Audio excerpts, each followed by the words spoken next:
हाय, मेरा नाम प्रवीण हुआ और आज हम लोग बात करेंगे कंप्यूटर के कुछ क्वेश्चन के बारे में जो आपके सिविल कोर्ट के जो कोर्ट रीडर मेंस एग्ज़ाम हुए थे उनमें जो क्वेश्चन पूछे गए थे।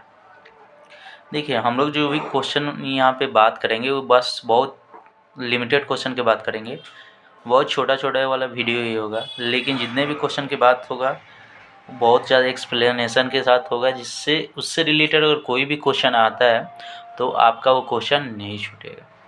और इसके पहले जब हम कोर्ट ईयर दिए हुए थे वहाँ भी ऑलरेडी हम कोर्ट ईयर के जो मेंस से क्वालिफाई किए हुए थे, इसलिए हम आपको बहुत अच्छे से बता सकते हैं कि क्या क्या क्वेश्चन पूछे गए थे। ठीक है, तो आइए हम लोग बात करते हैं कंप्यूटर के क्वेश्चन के बारे में। देखिए, वहाँ पे एक जो क्वेश्चन पूछा गया था वो पहला क्वेश्चन था स्कैनर इज ए एन, मतलब यहाँ पे पूछा गया था कि स्कैनर क्या होता है। अब क्या होता है इसका मतलब है कि डिवाइस से रिलेटेड, जैसे आप बात करते हैं तो डिवाइस क्या होते हैं, बेसिकली डिवाइस 3 प्रकार के होते हैं आपके, एक इनपुट डिवाइस, आउटपुट डिवाइस और सेंट्रल प्रोसेसिंग यूनिट, और एक आपका क्या होता है इनपुट एंड आउटपुट डिवाइस दोनों होते हैं। ठीक है, तो यहाँ पे जो आपका ऑप्शन है, तो यहाँ पे जो इसका सही आंसर होगा वो आपका होगा इनपुट डिवाइस। तो देखिए, यहाँ पे इनपुट डिवाइस क्यों होगा, क्योंकि इनपुट डिवाइस वैसे डिवाइस को बोलते हैं जिससे हम क्या करते हैं, किसी भी सिस्टम में कोई भी हार्ड कॉपी को हम इन करने का काम करते हैं। जैसे आप प्रिंट आउट के लिए गए होइएगा तो वहाँ पे क्या होता है कि स्कैनर पे हम जब डालते हैं तो स्कैनर क्या करता है, उसको स्कैन करता है हार्ड कॉपी को और उसको क्या करता है कंप्यूटर में भेजता है। तो वहाँ पे स्कैन करके वहाँ पे कंप्यूटर में भेजता है, तो इसलिए हम उसको क्या बोलते हैं, इनपुट डिवाइस बोलते हैं। और कंप्यूटर का जो मॉनिटर होता है वो शो करता है, इसीलिए हम उनको क्या बोलते हैं, आउटपुट डिवाइस होता है। तो जो रिजल्ट शो करता है उसको हम आउटपुट डिवाइस बोलते हैं, और जिससे हम किसी कंप्यूटर में कोई भी मतलब यानी हार्ड कॉपी को हम अगर भेजने का काम करते हैं उनको हम क्या बोलते हैं, इनपुट डिवाइस बोलते हैं। ठीक है, तो देखिए वही यहाँ पे हम आपको बता दें कि इनपुट डिवाइस एक होते हैं, एक आउटपुट डिवाइस होते हैं। इनपुट डिवाइस वो होते हैं बेसिकली जिनसे हम इन करने का काम करते हैं, उनको हम क्या बोलते हैं, इनपुट डिवाइस बोलते हैं। और आउटपुट डिवाइस वो होते हैं जो रिजल्ट शो करते हैं, उनको हम क्या बोलते हैं, आउटपुट डिवाइस बोलते हैं। अब देखिए, जैसे अगर हम आपसे पूछे कि कीबोर्ड कौन सा डिवाइस है, तो कीबोर्ड से हम लोग क्या करते हैं, कीबोर्ड से हम इन करने का काम करते हैं ना।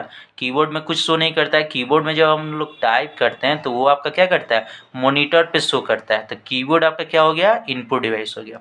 और वही अगर हम मॉनिटर का बात करें तो मॉनिटर आपका कौन सा डिवाइस हो गया, आउटपुट डिवाइस हो गया। ठीक है, उसके बाद आप लोग देखे होइएगा जो पेन आता है, खासकर आप लोग टीचर लोग के पास देखे होइएगा, जिसे टीचर क्या करते हैं, राइट करने का काम करते हैं, तो उससे हम राइट करते हैं, तो वो आपका क्या हो गया, जो आपका टचेबल पेन आता है जिससे हम पे टच पैड पे लिखते हैं, तो वो आपका पेन क्या हो जाएगा, वो आपका इनपुट डिवाइस हो जाएगा। और आपका फिर यहाँ पे मॉनिटर क्या हो जाएगा, आउटपुट डिवाइस हो जाएगा। वैसे यहाँ अगर हम पूछे जैसे आप लोग माउस चलाते हैं, तो जब हम माउस का यूज़ करते हैं तो माउस से हम लोग क्या करते हैं, माउस से बेसिकली हम लोग क्या करते हैं कि माउस से क्लिक करते हैं कंप्यूटर में। तो माउस से जब क्लिक करते हैं तो वो हम क्या करते हैं, माउस से बेसिकली क्लिक करते हैं तो कंप्यूटर में काम होता है, उससे हम अपना जो भी वर्क होता है उसको हम करते हैं, तो वहाँ से इन करते हैं। लेकिन माउस पे कुछ भी शो नहीं करता है, शो कहाँ पे करता है, मोनीटर पे। तो मोनीटर पे शो करता है, तो मोनीटर रिजल्ट शो कर रहा है, इसलिए मोनीटर आपका क्या हो जाएगा, आउटपुट डिवाइस हो जाएगा। और आपका माउस क्या हो जाएगा, इनपुट डिवाइस हो जाएगा। ठीक, तो ये आपका बेसिकली हो गया, आपका माउस आपका इनपुट डिवाइस से हो गया, मॉनिटर आपका आउटपुट डिवाइस हो गया, क्योंकि माउस से हम इन करते हैं, क्लिक करते हैं, लेकिन शो नहीं करता है, इसलिए इनपुट डिवाइस हो गया। और जिस पे रिजल्ट शो करता है उसको हम क्या बोलते हैं, आउटपुट डिवाइस होता है। ठीक है, अगर हम आपसे पूछे कि प्रिंटर क्या है, ठीक है, तो प्रिंटर क्या करता है, प्रिंटर रिजल्ट देने का काम करते हैं। हम जो कंप्यूटर से कुछ भी यानी प्रिंट करते हैं, तो जैसे हम प्रिंट करते हैं, प्रिंटर क्या करता है, उसको प्रिंट आउट करके निकाल रहा है, तो आपको हार्ड कॉपी निकाल रहा है। ठीक है, वो रिजल्ट प्रोड्यूस कर रहा है, इसलिए प्रिंटर आपका क्या हो जाएगा, आपका आउटपुट डिवाइस हो जाएगा। ठीक, उसके बाद अगर हम बात करें स्पीकर, स्पीकर क्या है आपका, स्पीकर भी आपका आउटपुट डिवाइस है। आउटपुट डिवाइस क्यों है, क्योंकि यहाँ पे हम लोग क्या करते हैं कि स्पीकर जब हम कुछ बजाते हैं, प्ले करते हैं, तो स्पीकर क्या होता है, जो वॉइस होता है उसको प्रोड्यूस करता है। ठीक है, तो रिजल्ट देता है, इसलिए स्पीकर आपका क्या हो गया, आउटपुट डिवाइस हो गया। तो अगर हमारे एग्जाम में आता है कि स्कैनर क्या है, तो जिससे आप लोगों को हम बता दें कि स्कैनर क्या है, इनपुट डिवाइस है। कीबोर्ड के बारे में पूछे तो अब आप लोग बता सकते हैं कि कीबोर्ड क्या है, इनपुट डिवाइस है। पेन के बारे में पूछे टच पेन, तो वो आपका क्या हो जाएगा, इनपुट डिवाइस हो जाएगा। मॉनिटर क्या हो जाएगा, आउटपुट डिवाइस हो जाएगा। प्रिंटर क्या हो जाएगा, आउटपुट डिवाइस हो जाएगा। स्पीकर क्या हो जाएगा, आपका आउटपुट डिवाइस हो जाएगा।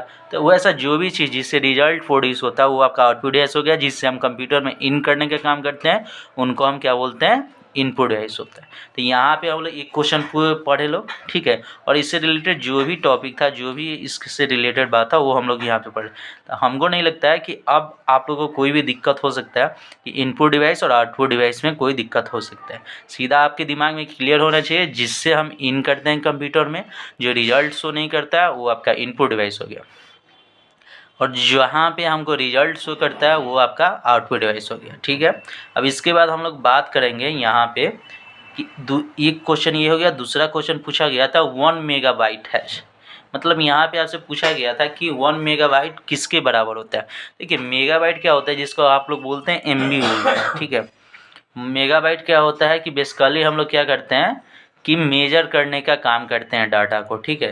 तो डाटा को मेजर करने का काम करते हैं, वही पूछा गया था कि 1 MB में कितने बाइट होते हैं, ठीक है। तो यहाँ पे अगर हम लोग बात करेंगे तो यहाँ पे इसका जो सही आंसर होगा 1024 किलो, क्योंकि आपको भी पता है 1 MB में कितने होते हैं, 1024 KB इक्वल टू 1 MB होता है, ठीक है। तो इसके जो बेसिकली जो कुछ आपके टॉपिक है जो सब नहीं पूछे जाते हैं, जो बार बार रिपीटेड पूछे जाते हैं, उनके बारे में जैसे हम यहाँ पे जान सकते हैं। जैसे क्या होता है कि सबसे एक छोटा आपका इकाई होता है, एक बाइट होता है, ठीक है, जिसके बारे में पूछा तो 1024 bite equal to 1 KB। 1 KB मतलब क्या होता है, KB मतलब होता है किलो बाइट। वही हम यहाँ पे बात करेंगे तो सेम चीज़ ये आपका सेम रहता है। यहाँ पे फिर हो जाएगा 1024 KB equal to 1 MB। MB मतलब क्या होता है आपका मेगाबाइट होता है, ठीक है। और फिर यही आपका क्या हो जाएगा यहाँ पे, फिर आगे हम लोग बात करेंगे तो अब क्या हो जाएगा, जो यहाँ पे था फिर यहाँ पे आ जाएगा 1024 MB। MB इक्वल टू अब क्या हो जाएगा यहाँ पे फिर 1 GB हो जाता है, जिसको हम गीगाबाइट बोलते हैं, ठीक, गीगाबाइट बोलते हैं।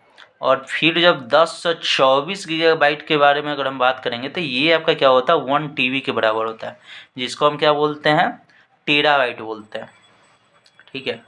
तो देखिए यही जो आपके हैं जो मेजरमेंट के बारे में, यही आपको रिपीटेडली पूछा जाता है एग्जाम में, ठीक है। तो यहाँ पे जैसे आपसे अगर पूछ ले 1024 बाइट कितने के बराबर, तो 1 KB आई, ये भी पूछ सकते हैं, इन्वर्स में भी पूछ सकते हैं कि 1 KB में कितने बाइट होते हैं। तो वहाँ पे आपका आंसर लगाना क्या है 1024 बाइट। अगर 1 MB में पूछ ले तो 1024 KB, 1 GB में पूछ ले 1024 MB, 1 TB में पूछ ले 1024 GB। जैसे यहाँ पे पूछा है 1 मेगाबाइट हैश किसके बराबर होता है, तो 1024 किलो, मतलब वैसे ही आपसे यहाँ पे पूछा जा सकता है कि 1 GB हैश यहाँ पे आपको दे देगा MB, मतलब 1 GB में कितने MB होते हैं, तो आपको क्या बोलना है 1024 MB, ठीक है। तो ये रहा आपका दूसरा सवाल। अब ये सब जो भी हम सवाल बात करें, ये सब आपके कोड रीडर के मेंस में आए हुए सवाल है, ठीक है। अब यहाँ पे हम तीसरे सवाल के बारे में बात करेंगे। तीसरा सवाल क्या था, तीसरा सवाल था कि ऑपरेटिंग सिस्टम, ठीक है, कि operating system is a type of, यहाँ पे आपसे पूछा हुआ था सॉफ्टवेयर के बारे में कि ऑपरेटिंग सिस्टम किस टाइप के सॉफ्टवेयर है, ठीक है। तो यहाँ पे हम लोग बात करेंगे ऑपरेटिंग सिस्टम किस टाइप के सॉफ्टवेयर है। तो यहाँ पे हम लोग बात करेंगे कि देखिए बेसिकली जो सॉफ्टवेयर होते हैं ना, सॉफ्टवेयर बेसिकली आपके 3 टाइप के होते हैं। एक आपका एप्लीकेशन सॉफ्टवेयर होता है, एक यूटिलिटी सॉफ्टवेयर होता है, और दूसरा आपका क्या होता है सिस्टम सॉफ्टवेयर होता है, ठीक है। तो ये आपका ऑप्शन दिया गया था कि ऑपरेटिंग सिस्टम किस प्रकार के सॉफ्टवेयर है। तो यहाँ पे इसका जो सही आंसर होगा ये आपका होगा सिस्टम सॉफ्टवेयर, ठीक है। अब देखिए सिस्टम सॉफ्टवेयर क्या होता है। सिस्टम सॉफ्टवेयर बेसिकली वैसे सॉफ्टवेयर होते हैं, यहाँ पे हम सबसे पहले सिस्टम सॉफ्टवेयर के बारे में बात करेंगे। देखिए सिस्टम सॉफ्टवेयर वैसे सॉफ्टवेयर होते हैं जो बेसिकली जो आपका एक यूजर है और जो आपके कंप्यूटर के जो हार्डवेयर है, हार्डवेयर क्या होते हैं, हार्डवेयर जैसे आपका मॉनिटर हो गया, कीबोर्ड हो गया आपका, उसके बाद आपका माउस हो गया, यानी वैसे चीज़ जिनको हम टच कर सकते हैं, फिजिकली टच कर सकते हैं, उस सबको हम हार्डवेयर बोल सकते हैं, ठीक है। तो सिस्टम सॉफ्टवेयर क्या करता है कि आपको जो यूजर होते हैं और हार्डवेयर होते हैं और जो एप्लीकेशन होते हैं, तीनों को एक प्लेटफॉर्म देता है जहाँ पे वे क्या कर सकते हैं, काम कर सकते हैं एक साथ रख के, ठीक है। अगर किसी भी कंप्यूटर में अगर सिस्टम सॉफ्टवेयर नहीं हुआ, जैसे ऑपरेटिंग सिस्टम आप नाम सुने होगा, विंडोज 10, विंडोज 8, तो ये सब आपका क्या है ऑपरेटिंग सिस्टम है, लाइनेक्स हो गया, ये सब आपका क्या है ऑपरेटिंग सिस्टम है, ठीक है। तो ये आपका क्या होता है, इससे हमको आप यानी जो आपका हार्डवेयर होता है, जो सॉफ्टवेयर होता है, उनको एक साथ यानी कंबाइन करके यूजर को उस पर काम करने के लिए एक प्लेटफॉर्म प्रदान करते हैं, उनको हम क्या बोलते हैं सिस्टम सॉफ्टवेयर होते हैं। बिना सिस्टम सॉफ्टवेयर के कोई भी यूजर उस पर काम नहीं कर सकता है, ठीक है। उसके बाद देखिए वह उसके बाद यहाँ पे आपका दिया यूटिलिटी सॉफ्टवेयर। यूटिलिटी सॉफ्टवेयर क्या होता है कि बेसिकली यूटिलिटी सॉफ्टवेयर क्या होता है कि जो आपके कंप्यूटर होते हैं ना, उनकी एफिशिएंसी को बढ़ाने के लिए, या उनको बोल सकते हैं कि उनकी स्पीड को बढ़ाने के लिए यूटिलिटी सॉफ्टवेयर का हम लोग यूज़ करते हैं। जैसे आप देखते होइएगा कि कंप्यूटर लोग में क्या होता है, कंप्यूटर सब में आपका एंटीवायरस होता है, ठीक है। तो ये सब आपका क्या करता है, एंटीवायरस क्या करता है कि आपके कंप्यूटर में कोई भी अगर वायरस आता है तो उसको रोकने का काम करता है, और साथ ही साथ आपके कंप्यूटर का जो स्पीड होता है उनको भी इंक्रीज करता है और उसको अच्छे से काम करने के लिए मदद करता है, ठीक है। उसके बाद एक होता है एप्लीकेशन सॉफ्टवेयर। देखिए एप्लीकेशन सॉफ्टवेयर क्या होता है कि एप्लीकेशन सॉफ्टवेयर आपके यूज के ऊपर है कि आपको क्या यूज करना है, उसके अकॉर्डिंग हम लोग क्या करते हैं, एप्लीकेशन सॉफ्टवेयर का यूज़ करते हैं। अगर किसी आदमी को अगर मानिए जैसे उसको कोई रिज्यूम बनाना है, ठीक है, तो वो आपका क्या करेगा, MS वर्ड का यूज़ करेगा। MS वर्ड पर यानी वर्ड रिलेटेड जो भी फाइल होते हैं उनका यूज़ करेगा, MS वर्ड का यूज़ करेगा। उस पर वो क्या कर सकता है, अपना रिज्यूमे बना सकता है, ठीक है, उसका CV बना सकता है, ठीक है। अगर कोई प्रोजेक्ट बनाना है मैथ रिलेटेड तो MS एक्सेल का यूज करेगा, यहाँ से बना सकता है। अगर उसको फ़ोटो एडिट वगैरह करना है तो फोटोशॉप का यूज करेगा, ठीक है। अगर उसको कोई बिलिंग वगैरह करना है तो टैली का यूज करेगा, ठीक है। यानी एप्लीकेशन सॉफ्टवेयर क्या होता है, वो आपके नीड के अनुसार क्या होता है, नीड के अनुसार जो हम सॉफ्टवेयर यूज करते हैं उनको हम क्या बोलते हैं, एप्लीकेशन सॉफ्टवेयर।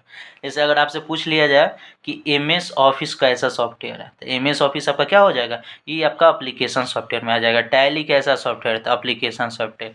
आपका पूछ लिया जाए फोटोशॉप कैसा सॉफ्टवेयर है, तो एप्लीकेशन सॉफ्टवेयर है, ठीक है। तो ये आपके क्या होता है, एप्लीकेशन सॉफ्टवेयर। अब देखिए इनमें जो सबसे मेन सॉफ्टवेयर होता है वो आपका क्या होता है, सिस्टम सॉफ्टवेयर, क्योंकि बिना सिस्टम सॉफ्टवेयर के आप यानी कंप्यूटर पे काम नहीं कर सकते हैं, ठीक है। तो ये आज के लिए हम लोग ये 3 ही क्वेश्चन के बारे में बात करेंगे। ऐसे ही छोटे छोटे वीडियो में हम लोग पूरे यानी जो भी क्वेश्चन पूछे गए हैं, ठीक है, आपके कोर्ट रीडर मेंस में उनके बारे में बात करेंगे, और बाद में टॉपिक वाइज हम लोग छोटे छोटे वीडियो से ही देखेंगे, ठीक है। इसके पढ़ने के बाद आपका कोई भी, हमको नहीं लगता है कि कोई भी आपका यानी ऑब्जेक्टिव या सब्जेक्टिव जो भी क्वेश्चन होंगे वो आपके छूटेंगे, क्योंकि इसके पहले जब हम एग्ज़ाम दिए थे तो वहाँ पे 10 क्वेश्चन था, उसमें से 10 मेरा ऑब्जेक्टिव क्वेश्चन सही था कंप्यूटर का, ठीक है। तो अगर आपको वीडियो अच्छा लगे तो लाइक कीजिए, सब्सक्राइब कीजिए, और फिर हम लोग अगले वीडियो में मिलते हैं। Thank you.